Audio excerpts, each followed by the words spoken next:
नमस्कार। पाकिस्तान ऑक्यूपाइड कश्मीर में जनता का आक्रोश नजर आ रहा है।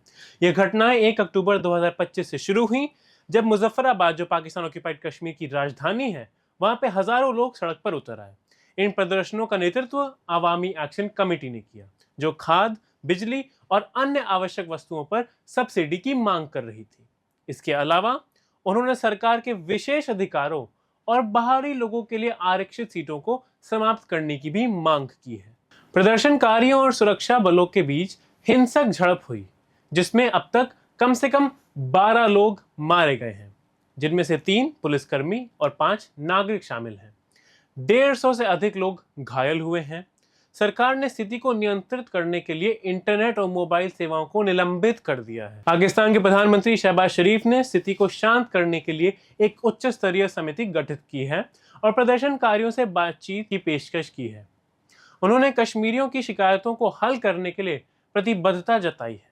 हालांकि प्रदर्शनकारियों ने सरकार की पेशकश को नकारते हुए कहा कि उनकी 38 में से 36 मांगों को स्वीकार करने के बावजूद कुछ महत्वपूर्ण मुद्दे अभी भी अनसुलझे नजर आ रहे हैं। पाकिस्तान ऑक्यूपाइड कश्मीर में हो रही ये घटनाएं भारत के लिए भी महत्वपूर्ण हैं। भारत ने हमेशा पीओके को अपना अभिन्न हिस्सा माना है।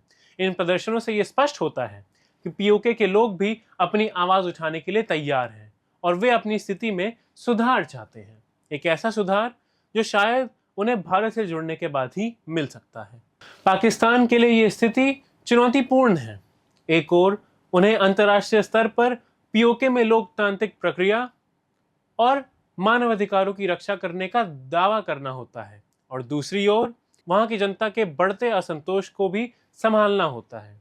ऐसे में सवाल उठता है कि पाकिस्तान ऑक्यूपाइड कश्मीर में मानवाधिकारों के क्या मूल फॉलो किए जा रहे हैं। ये घटनाएं भारत और पाकिस्तान के बीच कश्मीर मुद्दे पर भविष्य में होने वाले वार्ताओं को प्रभावित कर सकती हैं। भारत के लिए यह एक अवसर हो सकता है कि वह पाकिस्तान ऑक्यूपाइड कश्मीर के लोगों के साथ अपने संबंधों को मजबूत करे और उन्हें लोकतांत्रिक प्रक्रिया में शामिल होने का अवसर प्रदान करे। अंत में ये घटनाएं हमें याद दिलाती हैं कि कश्मीर का भविष्य वहां के लोगों के हाथों में ही है। यदि दोनों देशों के बीच संवाद और समझ बढ़े तो एक शांतिपूर्ण और समृद्ध कश्मीर संभव है। अगर ऐसे ही आक्रामकता बढ़ती जाती है और सरकार का क्रैकडाउन और कड़ा होता जाता है, तो इससे प्रदर्शनकारियों का गुस्सा बढ़ना लाजमी है। ऐसे में पाकिस्तान ऑक्यूपाइड कश्मीर के भीतर तख्ता पलट की संभावनाएं भी आ सकती हैं प्रदेशी स्तर पर।